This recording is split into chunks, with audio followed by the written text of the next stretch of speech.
नमस्कार बच्चों, आपका स्वागत है आपकी गणित की कक्षा में, जहां आप जो है वेक्टर अलजेब्रा के बाद अब त्रिविमीय ज्यामिति पढ़ रहे हैं और इसमें आपको इंट्रोडक्शन दे दिया गया है। और अब इसमें आज हम इसकी 11.1 एक्सरसाइज स्टार्ट करते हैं, जिसका पहला क्वेश्चन है, यदि एक रेखा एक्स वाई जेड के साथ क्रमशः 90 डिग्री 135 डिग्री और 45 डिग्री के कोण बनाती है तो इसके दिक् कोसाइन ज्ञात कीजिए। बच्चों देखिए, अगर आपने वेक्टर अलजेब्रा बहुत ध्यान से पढ़ी है तो ये चैप्टर आपके लिए बहुत ईजी हो जाएगा। क्यों यहाँ, हाँ एक चीज़ और, यहाँ आपने थोड़ा जो आपने पहला वाला आपको इसकी जो इंट्रोडक्शन दिया गया था उसको आप बहुत ध्यान से, अगर आपने नहीं देखा है तो उसको एक बार बहुत ध्यान से देखिए, क्योंकि उसमें आपको डायरेक्शन कोसाइंस और डायरेक्शन रेशियोज के बारे में बताया गया है, जो कि ये पूरे 11.1 में यही सब चलेगा।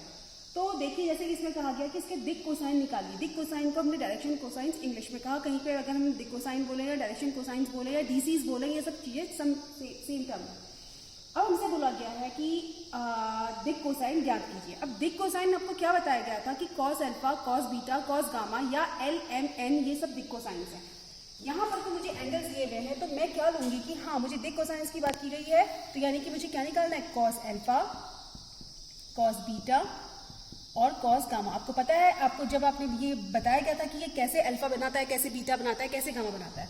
अब अभी के टर्म्स में यहाँ पे तो कॉस 90 डिग्री, कॉस 135 डिग्री और कॉस 45 डिग्री।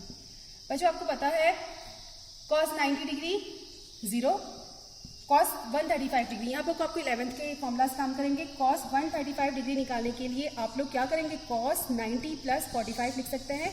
और आपको पता है कि cos 90 plus theta minus sine theta होता है, तो मुझे पता चल गया मेरा -1/√2 और कॉस 145 जो होता है 1/√2। तो ये बहुत आसान सा क्वेश्चन था, खाली आपको इसमें कॉस अल्फा, कॉस बीटा और कॉस गामा निकालना था, जहां हमें एंगल्स दिए हुए थे, वैल्यूज पुट करनी है।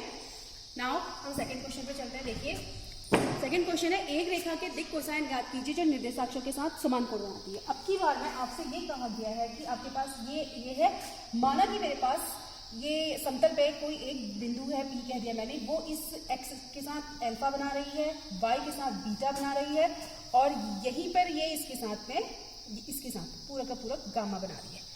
अब ये तो हमारा सेंस था कि अल्फा बीटा गामा, हमने यही चीजें पढ़ी हुई थी, बट यहाँ इसने कहा है कि तीनों की तीनों समान कोण है, यानी कि बीटा जो है वो भी अल्फा है, गामा जो है वो भी अल्फा है, तो यानी कि ये भी अल्फा है, ये भी अल्फा है। बच्चों पर अब इसमें मैं कॉस अल्फा इससे इस वाले फॉर्मूले से ये नहीं फाइंड हो पाएगा, क्योंकि ये अननोन है, तो हमें इसका एक रिलेशन सोचना पड़ेगा, जो हमने पढ़ा था अभी कुछ दिनों पहले सूत्र में।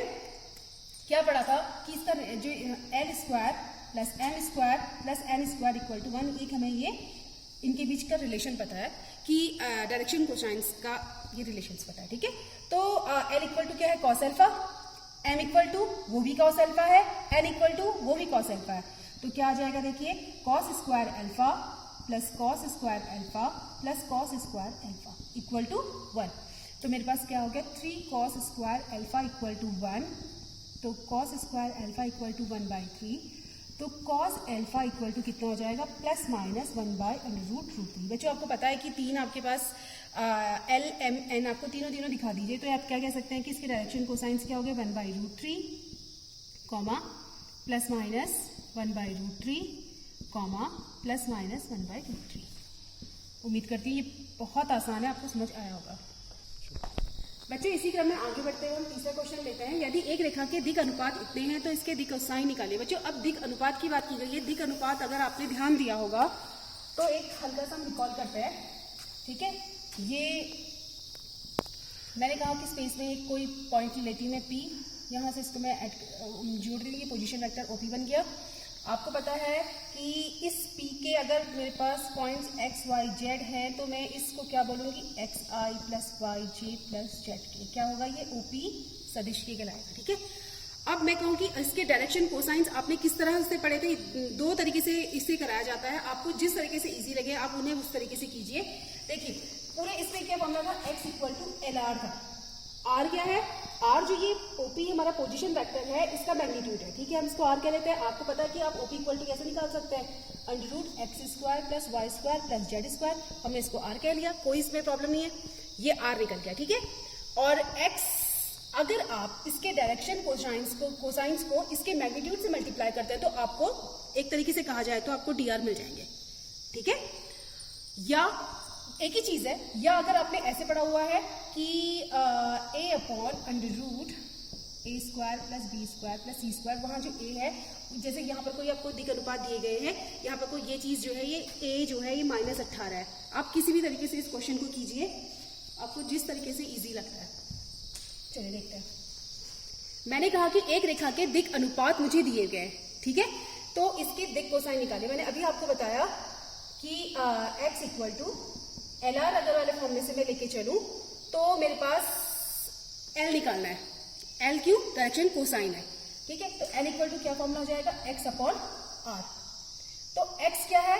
ये जो इसका कोऑर्डिनेट है, यानी कि P पॉइंट में जो मैंने चित्र बनाया था, इसमें P पॉइंट के जो कोऑर्डिनेट्स हैं वही मेरे पास कहे जाए तो डायरेक्शन रेशियोज है, डायरेक्शन रेशियोज। और वो जो पॉइंट P के कोऑर्डिनेट्स है, दोनों सेम चीज है। कंफ्यूज होने की बिल्कुल जरूरत नहीं है। आप अपने दिमाग में पिक्चर को इमेजिन कीजिएगा, आराम से ही क्वेश्चन निकल आएगा। तो मैंने कहा कि इस मेरे पास अभी तो साफ दिया हुआ है, ठीक है। यहाँ पर तो मेरे पास है -18 और R क्या कहा था मैंने आपसे? इसका मैग्नीट्यूड, यानी कि ये हो जाएगा -18 का स्क्वायर प्लस 12 का स्क्वायर प्लस -4 का स्क्वायर। ये मेरे पास L निकल गया, ठीक है। इसे सॉल्व करते हैं। -18 का स्क्वायर 324 प्लस 144 प्लस 16, तो -18 बटे 4 8 8 6 14, 1 4 2 6 7 8 3 1 4 484, और 484 होता है वर्गमूल 22 का, 18 बटे 22, 2 9 18 11, यानी कि इस तरह मेरा L निकल चुका है, ठीक है। अब मैं इसी तरीके से सेम क्या निकालूंगी? M निकालने के लिए आपको पता है कि सेकंड ये है, यानी कि जैसे मैंने किया वैसे x equal to LR, y equal to MR और z इक्वल टू NR। आप वही सब लेके चलिए, लिख लेते हैं। y इक्वल टू MR, तो m इक्वल टू क्या हो जाएगा? y upon R। तो y क्या है मेरे पास यहाँ पे? को 12, R वही चीज, ठीक है। डायरेक्ट ले लेते हैं। अगर आप शो करना चाहें एग्जाम में शो कर सकते हैं, मैं डायरेक्ट ले लेती हूँ। और तो इस तरह मेरा आया √24 और मेरे पास ये आया 22, तो 2 छक्के 12 11, 6/11। और इसी तरीके से मैं n निकालती हूँ। n क्या हो जाएगा? z इक्वल टू NR, तो n इक्वल टू क्या हो जाएगा? z upon R। z कितना था? -4 और R की वैल्यू अगेन 22। आप इसको एग्जाम में शो कीजिएगा जैसे मैंने यहाँ शो किया है। तो n की वैल्यू आ जाएगी, ये आ जाएगा 2/11, तो यानी कि n इक्वल टू आ गया -2/11, यानी कि आपके डायरेक्शन कोसाइंस क्या निकले? लास्ट में आप इसको अलग से दिखा दीजिएगा। n इक्वल टू आया -9/11 और m इक्वल टू आया 6/11 और n इक्वल टू आया -2/11। कितना सही आया है? मैं देख चेक कर लूँ।